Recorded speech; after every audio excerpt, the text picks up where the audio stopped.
E se eu te dissesse que durante a Guerra Fria, tanto os Estados Unidos quanto a União Soviética competiam não apenas por armas nucleares, mas também pela posse do cérebro humano?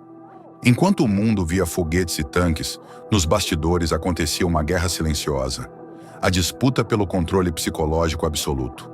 Você conhece o MK-Ultra da CIA, mas quase ninguém fala do projeto soviético equivalente, conduzido pelas mãos da KGB em instalações tão secretas que nem hoje o Kremlin admite que elas existiram. Essa é a história do programa soviético de manipulação mental, um projeto tão obscuro que envolve drogas, hipnose, engenharia cerebral e técnicas de reprogramação humana. Capítulo 1. O outro lado do MK-Ultra. Quando o projeto MK-Ultra foi exposto nos Estados Unidos nos anos 70, o mundo ficou em choque. Drogas como LSD sendo aplicadas em civis, soldados, até em funcionários da própria CIA. Mas o que poucos perceberam é que a exposição do MK-Ultra não era o fim da história. Era só o começo de uma corrida ainda mais sombria. A KGB não apenas sabia do MK-Ultra, ela monitorava o programa americano em tempo real, utilizando agentes infiltrados, grampos e interceptações de relatórios confidenciais. Quando as primeiras descobertas chegaram a Moscou, os soviéticos entenderam o recado. Os americanos queriam criar soldados controlados pela mente. A resposta foi imediata. Um programa clandestino, distribuído entre instituições médicas, militares e científicas soviéticas, liderado pelo 4º Departamento da KGB e coordenado em segredo com o Ministério da Defesa. Capítulo 2. Os primeiros experimentos. Psicônica. A primeira fase do programa foi chamada de Psicônica e começou oficialmente no início dos anos 60. Ela unia pesquisas sobre parapsicologia, hipnose profunda e reações do cérebro humano a estímulos extremos. Os soviéticos estavam convencidos de que a mente humana podia ser moldada, condicionada e até desligada, se necessário. Foram recrutados médicos, psiquiatras, neurocientistas e até monges tibetanos, capturados e levados à força para laboratórios militares na Sibéria. Testes com privação sensorial, isolamento extremo, exposição a ruídos repetitivos, drogas psicotrópicas de formulações desconhecidas e estímulos eletromagnéticos. Tudo era permitido. O objetivo? Descobrir como quebrar a vontade de um indivíduo e substituí-la por comandos implantados.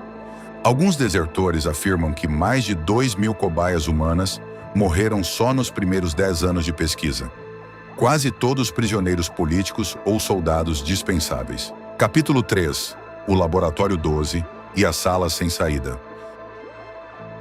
Localizado em algum ponto entre Novosibirsk e o Círculo Polar Ártico, o chamado Laboratório 12 era o centro nervoso do projeto de manipulação mental soviético. Ali, segundo relatórios da década de 80, vazados após o colapso da URSS, ocorreram os experimentos mais avançados e cruéis de controle neural do planeta. As instalações contavam com salas de desconstrução psicológica, onde o indivíduo era submetido a técnicas que combinavam hipnose regressiva, tortura leve, reforço condicionado e aplicação de compostos experimentais. A intenção era destruir a personalidade original e substituir por outra criada em laboratório. Um eu fabricado para obedecer. De acordo com o ex-agente Igor Grigoriev, que desertou em 1991, pelo menos 17 desses agentes código foram enviados para viver no exterior, inclusive nos Estados Unidos, infiltrados como diplomatas, acadêmicos e até artistas. Esses agentes não sabiam quem eram de verdade até receberem o comando de ativação. Capítulo 4. A ligação com o projeto Sleeper. Nos anos 70, surgiu na KGB uma subdivisão do programa, chamada informalmente de Projeto Sleeper. Seu objetivo era implantar em crianças e adolescentes soviéticos um condicionamento mental que os transformasse em agentes adormecidos, seres humanos comuns, que cresceriam no Ocidente até serem ativados com um comando-chave. Essas crianças eram treinadas desde pequenas, com estímulos controlados, linguagem subliminar e imagens hipnagógicas. Aprendiam outras línguas, adotavam culturas locais e eram ensinadas a esconder sua origem russa. Quando a hora chegasse, anos depois, um código verbal, uma frequência sonora ou um padrão visual poderia ativá-los para cumprir uma missão. Dezenas de casos misteriosos nos Estados Unidos e na Europa são atribuídos a esse projeto, incluindo assassinatos não solucionados, sabotagens industriais e ações terroristas inexplicáveis. Nos anos 80, a KGB começou a trabalhar com o Ministério da Defesa em tecnologias que pudessem controlar o humor, a percepção e até o comportamento humano à distância. Foi então que nasceu um novo braço do projeto, focado em armas psicoeletromagnéticas.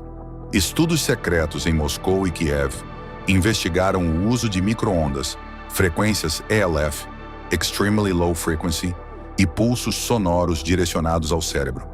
A meta? Criar uma arma que pudesse induzir medo, obediência ou alucinação em grupos inteiros de pessoas, sem que elas percebessem. Um relatório de 1983, descoberto nos arquivos Mitrokin, falava abertamente sobre o desenvolvimento de transmissores de frequência cerebral modificadora, capazes de afetar multidões em manifestações políticas ou desencadear surtos psicóticos em alvos específicos. Hoje, muitos acreditam que essas armas foram testadas no Afeganistão durante a ocupação soviética. Capítulo 5. Colapsos psicóticos e apagões de memória.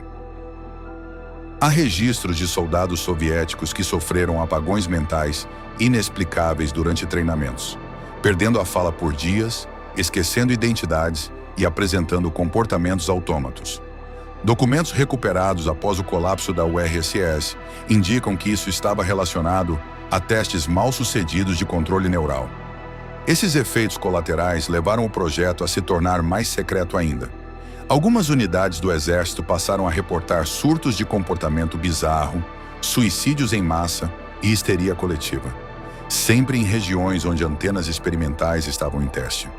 A teoria mais sinistra é que os soviéticos tentaram criar um padrão de onda capaz de induzir histeria ou loucura coletiva, como forma de desestabilizar populações antes de operações de ocupação ou intervenção política.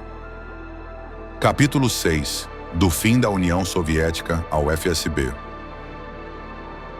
Com o fim da União Soviética em 1991, muitos acreditam que esses programas foram descontinuados. Mas desertores e investigadores dizem o contrário. Na verdade, os projetos teriam sido absorvidos pelo FSB, Serviço Federal de Segurança, e rebatizados com nomes novos, sendo financiados com dinheiro vindo de empresas de fachada ligadas ao setor de tecnologia. Alguns pesquisadores apontam que as pesquisas hoje se concentram em neuroestimulação, controle coletivo via redes sociais e uso de IA para gerar gatilhos psicológicos em massa. A guerra não é mais de tanques.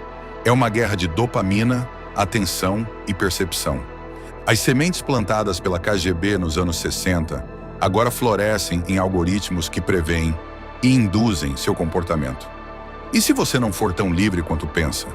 E se suas decisões forem o resultado de gatilhos mentais implantados de forma invisível, com base em estudos iniciados há décadas por homens de jaleco e uniforme militar? Será que o inimigo ainda é externo? Ou ele já vive dentro da sua mente? Talvez o verdadeiro legado da Guerra Fria não seja o arsenal nuclear, mas o código oculto que reescreve consciências, apaga memórias e instala novas ideias, sem que a vítima perceba. Deixe seu like e compartilhe o vídeo para que todos saibam a verdade. Inscreva-se no canal para assistir aos próximos vídeos. Sorria, você está sendo manipulado.